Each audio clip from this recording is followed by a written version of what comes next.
ایک دن حضرت جبریل علیہ السلام درباری رسالت میں حاضر ہوئے، عرض کی یا رسول اللہ صلی اللہ تعالی علیہ وآلہ وسلم، آج میں نے ایک عجیب و غریب واقعہ دیکھا۔ سرکار پوچھتے ہیں پیارے جبریل کیا واقعہ ہے؟ حضرت جبریل علیہ السلام نے عرض کی یا رسول اللہ صلی اللہ تعالی علیہ وآلہ وسلم، مجھے کوہ کاف جانے کا اتفاق ہوا، وہاں میں نے آہو فواں اور رونے چلانے کی آوازیں سنی۔ جدھر سے آوازیں آ رہی تھیں میں ادھر کو گیا تو مجھے ایک فرشتہ دکھائی دیا۔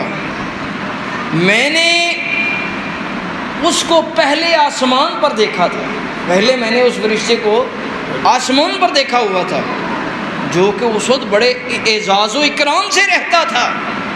وہ ایک نورانی تخت پر بیٹھا رہتا، 70,000 فرشتے اس کے گرد صف بستہ کھڑے رہتے تھے۔ وہ جب سانس لیتا تھا تو اللہ تعالیٰ اس سانس کے بدلے ایک فرشتہ پیدا کرتا تھا۔ لیکن آج میں نے اسی فرشتے کو کوہکاف کی وادی میں سرگرداں پریشان آہو زاری کرتے ہوئے دیکھا ہے۔ میں نے اس سے پوچھا کیا حال ہے، وہ تمہیں کیا ہوا؟ اس نے بتایا معراج کی رات جب میں اپنے نورانی تخت پر بیٹھا تھا، میرے قریب سے اللہ تعالیٰ کے حبیب نبی اکرم صلی اللہ تعالیٰ علیہ وآلہ وسلم گزرے تو میں نے حضور صلی اللہ علیہ وآلہ وسلم کی تعظیم و تکریم کی پرواہ نہ کی۔ اللہ تعالیٰ کو میری یہ بڑائی اور غرور پسند نہ آیا، اللہ تعالیٰ نے مجھے ذلیل کر کے نکال دیا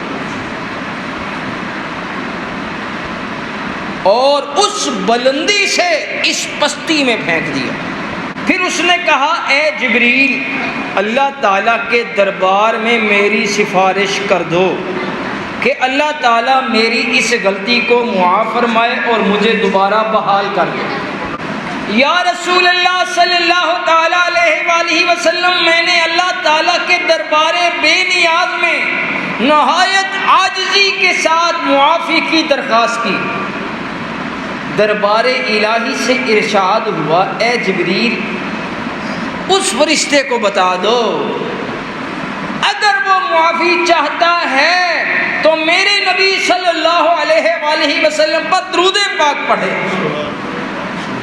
یا رسول اللہ صلی اللہ تعالیٰ علیہ وآلہ وسلم، جب میں نے اس فرشتے کو فرمان الہی سنایا تو وہ سنتے ہی حضور صلی اللہ علیہ وآلہ وسلم کی ذات گرامی پر درود پاک پڑھنے میں مشغول ہو گیا۔ پھر میرے دیکھتے ہی دیکھتے اس کے بالوں پر نکلنا شروع ہو گئے۔ پھر وہ اس ذلت و پستی سے اڑ کر آسمان کی بلندیوں پر جا پہنچا اور اپنی مسند اکرام پر براجمان ہو گیا۔ مشکل جو سر پہ آ پڑی، مشکل جو سر پہ آ پڑی، تیرے ہی نام سے ٹلی، مشکل کشا